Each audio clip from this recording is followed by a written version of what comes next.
¿Quieres conocer más de tus impuestos? ¿Saber tus derechos como contribuyente? Sintonízate en Frecuencia Fiscal, un programa de análisis, difusión e investigación, con los contadores públicos Hugo René Ortiz y Luis Alberto Padrón. ¿Eres emprendedor, estudiante o empresario? Frecuencia Fiscal es para ti. Te invitamos a que seas parte de esta nueva cultura en los impuestos. Comenzamos. Buenas tardes, bienvenidos a su programa Frecuencia Fiscal. Los saluda el contador público Hugo René Ortiz en una emisión más de su programa Frecuencia Fiscal. Saludamos a nuestro compañero en cabina, Luis Alberto Padrón. ¿Qué tal, Luis? Le recordamos nuestros medios de contacto, el teléfono en cabina 8387-0665, nuestro correo electrónico dudas@frecuenciafiscal.com.mx. Y bueno, el día de hoy trataremos un tema pues bastante importante y trascendente para todos aquellos que están interesados en obtener una vivienda a través del Infonavit, ¿no? Más sin embargo, antes de entrar con el tema, algo que me gustaría compartirles y relacionado con lo que comentamos en programas anteriores, ¿no? Si recuerdas, Luis, cuando tocamos el tema de la ley antilavado del dinero, ¿no? Que era cuando estábamos ahí en la Feria del Libro, este tema que es una ley que tiene poco, de hecho, cuando la comentamos, si no mal recuerdo, la publicaron el día anterior. Y traigo este tema porque tuve la oportunidad de asistir a un foro donde gente de la Secretaría de Hacienda estuvo en un panel comentando esta nueva ley, ¿no? Y algunas dudas que en el programa comentamos, pues ya con este panel se aclararon. Por ejemplo, si recuerdan, esta ley se enfoca a identificar operaciones y a reportarlas en ciertos casos, ¿no? Y había una que, por ejemplo, si tú eres un asesor en una operación inmobiliaria, pues tú estás obligado a informar o a detectar siempre y cuando seas un tercero independiente. Y en el programa por ahí comentábamos, oye, ¿qué pasa si es alguien subordinado, si es un empleado el que está participando en esta operación? ¿Por qué discriminar o por qué distinguir entre la relación que tiene? Y decía, bueno, la persona de esta hacienda decía, lo que pasa es que si es un empleado, pues estamos partiendo del supuesto que forma parte o está dentro de quienes requieren hacer esta operación. Entonces, por lo tanto, pues no lo va a reportar. Más sin embargo, si estamos hablando que es un tercero, que es alguien independiente, pues es alguien que en principio presta un servicio y que no está involucrado o no tiene un interés en que se lleve a cabo la operación. Entonces, por eso queremos que esta persona que va a fungir como un tercero independiente reporte la operación, ¿no?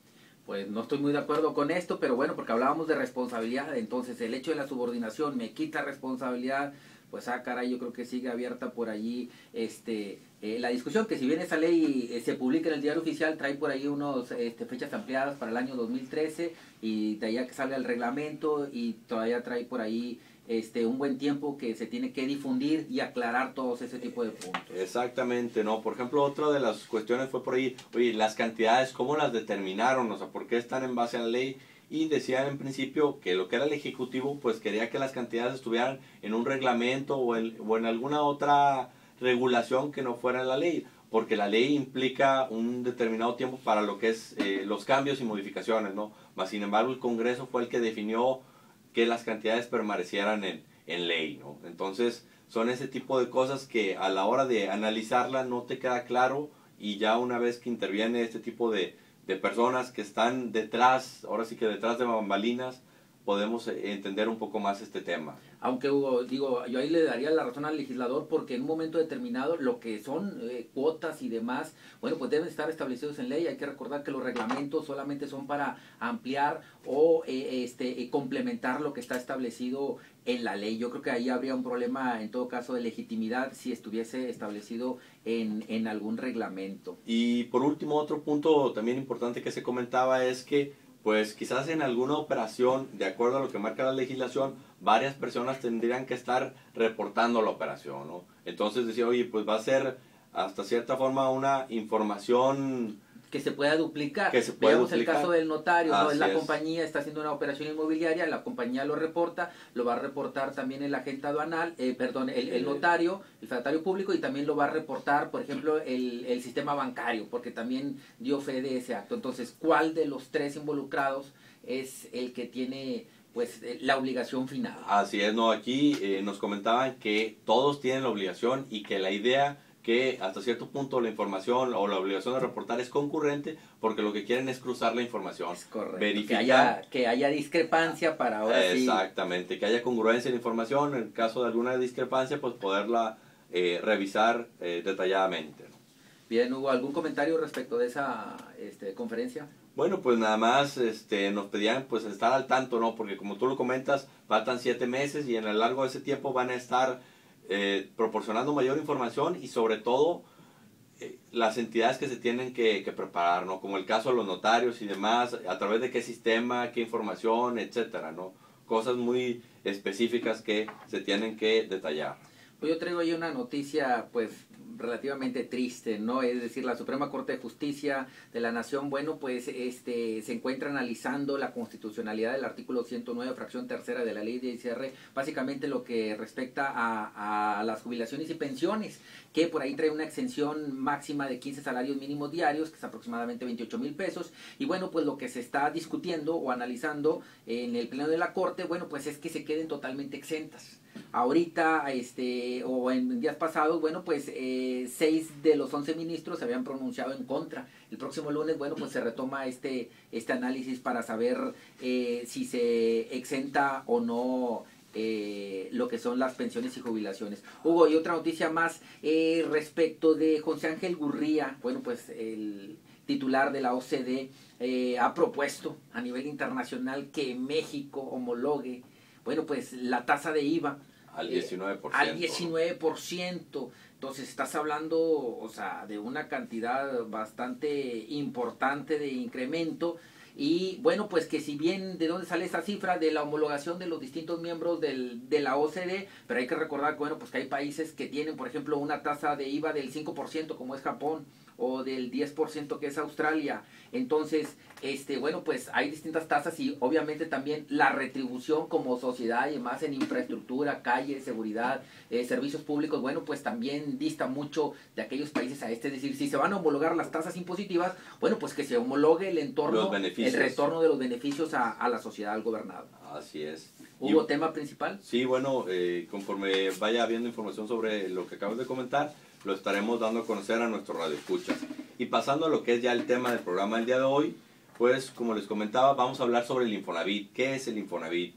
Y por lo cual tenemos como invitado al licenciado Pedro Luis Ojaz González, quien forma parte de la Notaría 104 y que ahí pues tienen mucha experiencia al tratar con el Infonavit, ¿no? Con este organismo que está enfocado a la vivienda. ¿Qué tal, licenciado? Buenas tardes, gracias por acompañarnos. Muy buenas tardes y gracias por la invitación. Y bueno, para empezar con entrar a materia, me gustaría que nos comentara el Infonavit. ¿Cuáles son los orígenes del Infonavit? ¿Por qué surgió el Infonavit? Bueno, el Infonavit nace por la necesidad de que quien trabaja tenga una vivienda digna para él y para su familia. Entonces, nace sus orígenes en 1972, después de discusiones y una larga historia. Ya en mayo se constituye como organismo el Infonavit, con la misión principal de otorgar crédito para la vivienda de los trabajadores. O sea, un objetivo muy concreto, ¿no? Vivienda para los trabajadores, porque pues en aquellos momentos quizás los trabajadores no tenían ese derecho, ¿no? Y pues surgió el Infonavit, una ley que respaldó, etcétera, y a través de eso se le dio una formalidad a este instituto. A ver, todos los radioescuchas que estén sujetos a una relación laboral y que en consecuencia tengan este beneficio del crédito Infonavit, ¿para qué pudieran utilizar ese crédito? Es decir, en términos generales es compra de vivienda, pero también tiene sus opciones adicionales. ¿Nos pudiera ahondar al respecto? Claro. Ahí todo trabajador recibe una parte de su salario retirado y con eso va a ir formando su cuenta de vivienda. Y con esto le da el derecho a él de tener, son 4 tipos de créditos los que otorga el Infonavit. La línea 2 es para compra de vivienda nueva o usada. Línea 3 es un crédito para construcción sobre terreno propio. La línea 4 también puede solicitar el crédito para ampliación o mejoras de una vivienda. Y la línea 5 es para pagar pasivos contraídos con alguna otra institución. Entonces son 4 variedades de crédito a que todo trabajador es sujeto, teniendo el derecho. Entonces tenemos que, pues los diferentes, o los trabajadores en general, tienen diferentes usos que le pueden dar a las aportaciones, que como lo comentaba el licenciado, pues mes a mes se hace a través del patrón, ¿no? Y aquí, quizás una de las primeras preguntas, yo como trabajador, ¿cuáles son los requisitos o cómo puedo acceder a este tipo de créditos o a este beneficio que me da el Infonavit?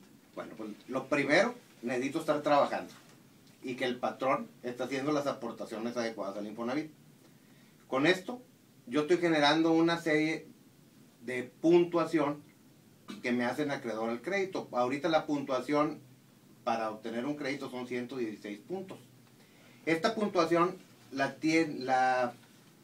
saca el Infonavit tomando en cuenta varios aspectos, como la edad de la persona, la cantidad que está aportado a la cuenta de vivienda y los bimestres que tiene cotizados en el instituto.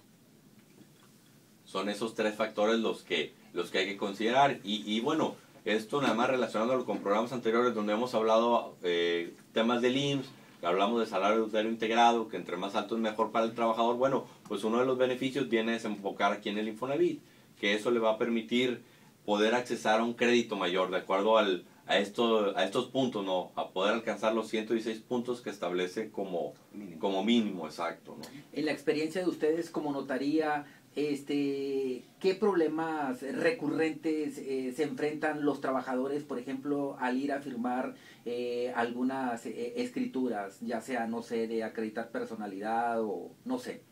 Bueno, normalmente lo primero es que pues no están acostumbrados a un trámite legal, van por primera vez emocionados porque la adquisición de una vivienda propia, pues en la mayoría de los casos es un evento muy importante para esas familias. Entonces llegan llenos de emoción y lo primero con lo que se topan es porque no entienden la escritura. Entonces hay que explicarles detalladamente a qué tienen derecho y qué es toda la papelería que se les otorga.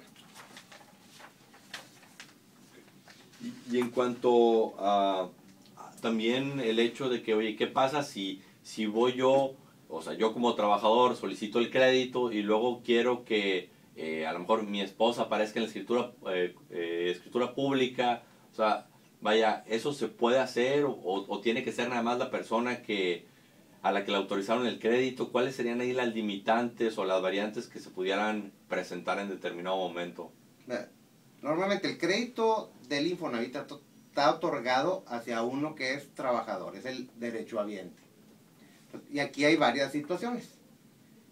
Si la persona está casada por sociedad conyugal, pues no necesita venir el nombre del cónyuge dentro de la escritura porque adquiere el 50%. Pero sí los dos tienen que firmar como garantía la parte del crédito Infonavit. Cuando están casados por separación de bienes, solamente firmaría el acreditado. Y en los casos que sí son bastante recurrentes de personas que viven en, ¿cómo se llama? Unión libre, pues sí, la pareja pues no forma parte de ninguna manera ni del acto, ni dentro o fuera de la escritura. Se tendrá que sujetar a lo que la misma ley marque para esas situaciones. Entonces aquí es importante pues saber primero cuál es la situación que tiene la persona para efectos de cuál es el trámite o el procedimiento a seguir, ¿no? Porque ese quiero pensar que puede ser un obstáculo a la hora de hacer ya lo que es el trámite, ¿no? Sí. Ahora, hablábamos ahorita de uno de los requisitos primarios y elementales es que la persona tenga trabajo.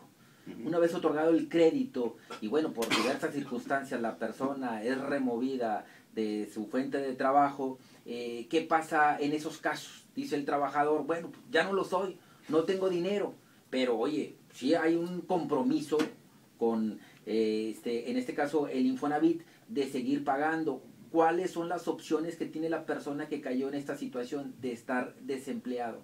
Bueno, en este punto tiene varias opciones. La primera es continuar pagando de manera voluntaria, ¿sí? A través de varias de los Infonavit para esto otorga varias formas y métodos.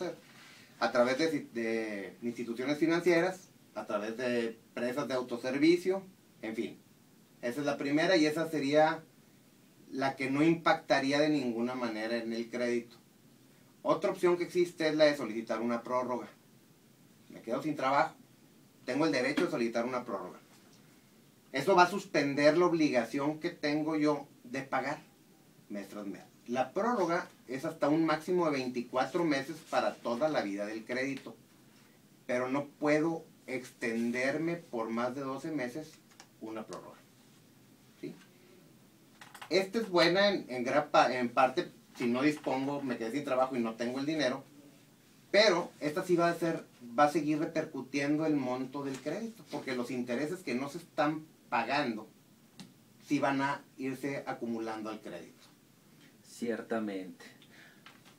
Y bueno, aquí también puede darse el caso que a lo mejor pues ya está establecido lo que es el monto del crédito, ¿no? Más sin embargo me gustaría adelantar, digámoslo así, mensualidades o cantidades para efectos de pues acortar lo que es el plazo del crédito. ¿Esto es viable en determinado momento? Claro, también el instituto prevé esa forma de que pueda uno estar pagando anticipadamente sin ninguna penalización, a través de las mismas formas de pago, instituciones bancarias, tienda de autoservicio, mismo internet.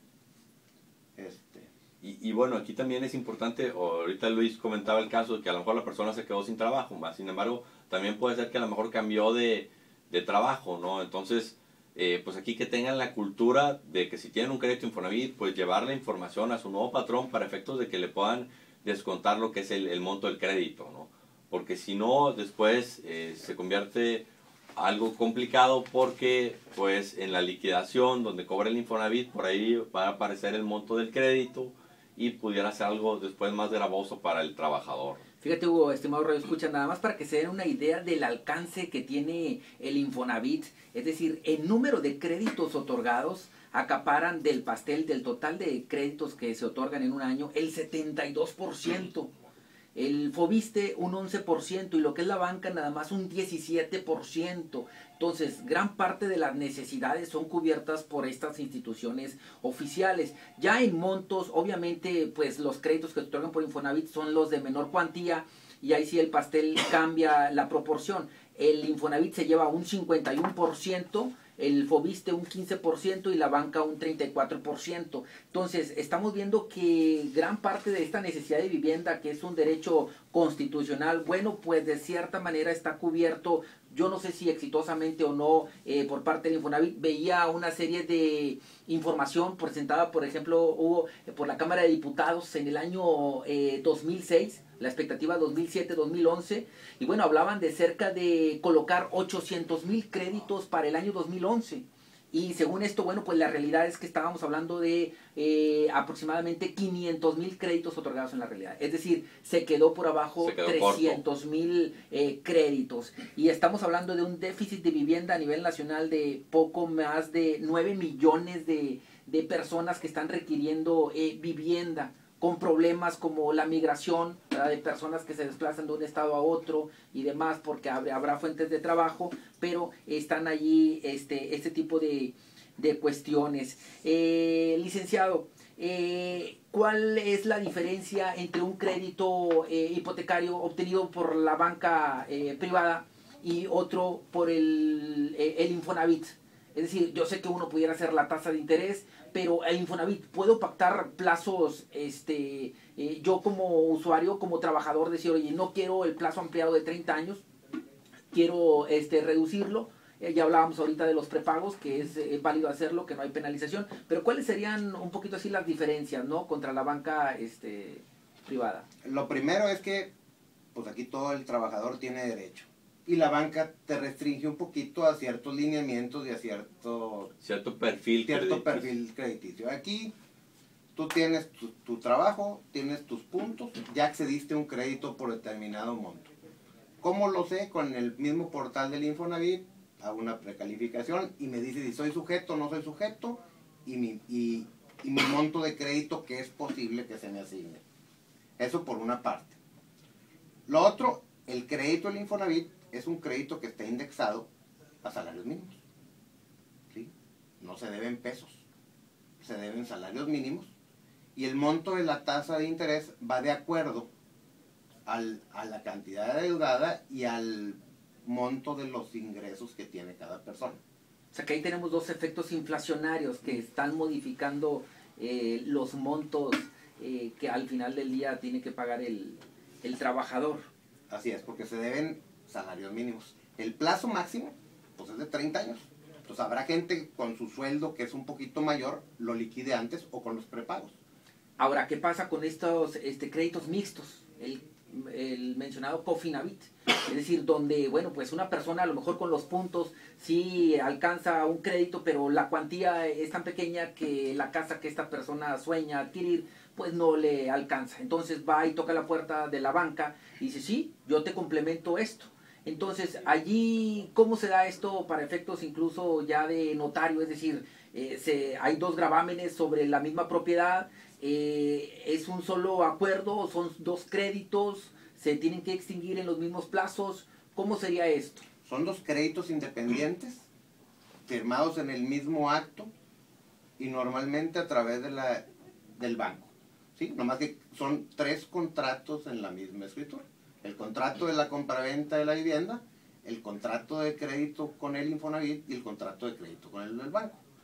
Las tasas del crédito de Infonavit por el monto que presta el Infonavit es de acuerdo a las políticas del instituto y el bancario es de acuerdo al bancario. Estamos hablando de 2 créditos diferentes. Normalmente se utilizan para adquirir viviendas de mayor valor que lo normal. Entonces, el adeudo con el banco es mucho mayor al adeudo con Infonavit. Normalmente las personas que adquieren un crédito Cofinavit de cofinanciamiento, pues van a acabar pagando primero el Infonavit y posteriormente el del banco. Ahorita Hugo hablaba de casos donde, bueno, pues hablaba de un matrimonio, ¿no? Donde, bueno, pues quiere que aparezcan, pero en la experiencia de ustedes, y bueno, creo que así está también establecido en la ley, ¿no? Que es posible, por ejemplo, que un padre y su hijo, que ambos son sujetos de Infonavit, bueno, pues compartan un mismo crédito para adquirir una vivienda. Es decir, ¿hay restricciones respecto de esto? ¿O ustedes como notaría nunca lo han visto? Hay créditos conyugales. Créditos conyugales. Créditos conyugales en donde las dos personas, tanto el esposo como la esposa, son sujetos al crédito de Infonavit. O sea, y cada uno piden su crédito para ser utilizado en una misma. Mezcla de coacreditados que digan, bueno, hay un parentesco lineal, no convergen. No. Bueno, aprovecho para recordar nuestro correo electrónico dudas@frecuenciafiscal.com.mx, ya que sabemos que este es un tema pues bastante interesante y relevante, ¿no? Entonces, pues recuerden, esto estará disponible en YouTube, el canal Frecuencia Fiscal, ahí podrán ver este y los programas anteriores, ¿no? Repito, no el correo dudas@frecuenciafiscal.com.mx. Fíjate, Hugo, y bueno, pues hay que recordarle al radioescucha que el crédito se otorga no en función del salario que tenga esa persona en el momento que se otorga el crédito, sino en base a un estudio, pues pudiera estar en veces de salario mínimo, en una cuota fija o en un porcentaje. Así es. Entonces, totalmente ajeno a lo que es el crédito. ¿Y qué resulta? Que muchas de las veces el trabajador, pegándole por ahí a lo mejor al vivo en algunas circunstancias, omite informar al patrón, nuevo patrón, que ya viene con un crédito Infonavit. Entonces, muchas de las veces el patrón, por diversas circunstancias que no cruza información con el Infonavit, que no descarga la liquidación del ITSE, bueno, pues no logra enterarse. Exacto. Entonces, ¿qué pasa con esos casos, no? Donde, bueno, pues de cierta manera no se están volcando al Infonavit esas cantidades de ese crédito. Así es, sí, no, bueno, ahí, como lo comentaba el licenciado, bueno, el crédito es personal del trabajador que lo solicita, más sin embargo aquí digamos que la empresa o el empleador es el intermediario, ¿no? Entonces, a lo mejor en principio, pues el Infonavit va a tocar a la puerta al empleador, que es quien es el encargado de recaudar, y él es el que tendría que ver con el trabajador cómo acuerdan esa parte. Sí, es muy importante. Cuando se origina el crédito, el Infonavit expide un aviso de retención de descuentos, que antes de ser firmada la escritura, el trabajador tiene que ir con su patrón a que se lo selle y lo firme. En base a esto, el patrón empieza a descontarle los montos. Cuando el trabajador suspende su relación laboral, pues debe cancelar ese aviso de retención. Y cuando vuelve a laborar otra vez, necesitaría seguir el mismo proceso para estar todo el mundo enterado. El que el patrón esté enterado o no, es responsabilidad del trabajador el estar atendiendo eso. Es su crédito, es su propiedad, es su responsabilidad. Normalmente hay que recordárselo para que esté enterado que sí es su obligación. Sí, ciertamente, o sea, verificando la ley del Infonavit, bueno, en su artículo 30, fracción tercera, bueno, pues establece al final del día esta obligación subsidiaria por parte del patrón de retener y enterar, porque al final del día, bueno, va a decir el Infonavit, oye, pues a mí nunca me llegó la lana, es decir, al trabajador sí se lo descontaron del recibo de nómina, pero el patrón a lo mejor allí descontó esa cantidad del sistema del SUA y simplemente no se enteraron. Hay casos donde ocurre, ¿verdad? Por diversas circunstancias de financieras, la empresa decide tachar ese rubro. Exacto. Y bueno, descontarlo. Obviamente el Infonavit pues no le va a parecer cubiertas esos bimestres. Entonces allí la responsabilidad pues es compartida por parte del patrón. El crédito fiscal a quien se lo van a determinar es al patrón donde está colgado ese trabajador. Por eso es muy importante, bueno, pues hacer esa sinergia, esa comunicación. Ahora, si el trabajador no te lo informa, bueno, pues también debiera ser una política del patrón entrar a los sistemas del Infonavit para validarlo y validar esa información. Y bueno, ahorita que mencionan la cuestión de las cuotas del Infonavit o el descuento del Infonavit, parte de ese descuento incluye un seguro de vivienda. Este seguro en términos generales, ¿cuáles son los beneficios que le otorgan al trabajador, al Infonavit? ¿Cómo funciona en términos generales? Si nos pudiera comentar, por favor, licenciado. Como cualquier seguro. Hay un daño a la vivienda, el seguro entra a subsanar ese daño. El instituto se ha preocupado últimamente porque tanto desarrolladores, notarios, asesores, certificados, todo el mundo cada vez sea más profesional y cumpla al estricto sentido las cosas para bien de los derechohabientes. Incluso, antes de entrar al programa, por ahí nos comentaba que hay calificaciones, ¿no? Que el Infonavit califica a los notarios, califica a los inmobiliarios, para efectos de cerciorarse que presten un buen servicio. A todos, inclusive ahora cada uno de los acreditados tiene que tomar un curso para que se enteren cómo opera. Entonces cada vez está profesionalizando más el instituto a su misma gente y a sus proveedores. Sí, esto es bastante interesante, ¿no? Porque pues ya que el acreditado le informen de qué se va a tratar, eso le evita sorpresas después en el futuro, de cuánto le van a descontar, cómo se lo van a descontar, qué implicaciones tiene el plazo del crédito, ¿no? Porque como lo comentaba, pues esto está en base al salario mínimo.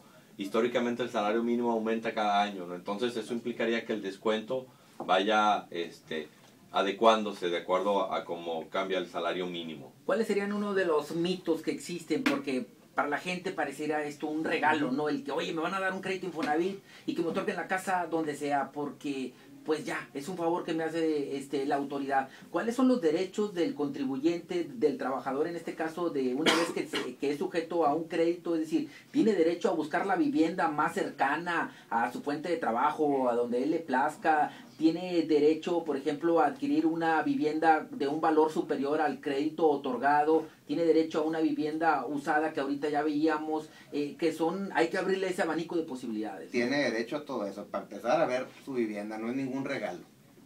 Tiene derecho a escoger la que más le parezca, ya sea nueva o usada. Tiene derecho a que le entreguen las cosas en el estado que se las prometieron. A que le den una garantía. A supervisar todo ese tipo de cosas. Tiene todo el derecho del mundo y lo debe saber. Perfecto. Sí, son esos pequeños detalles que al final del día marcan la diferencia. Bueno, pues prácticamente ya estamos por concluir el programa del día de hoy. ¿Algún otro comentario, licenciado? Algo que a lo mejor no hayamos comentado, pero que considere conveniente compartir con nuestros radioescuchas. Pues que se acerquen a resolver sus dudas ahí en el instituto o inclusive en la notaría podemos solucionar sus dudas. Si pudieras proporcionar los datos, por favor. El teléfono de la notaría es el 8343-3000. Mi correo electrónico es plo@notaria104.com.mx.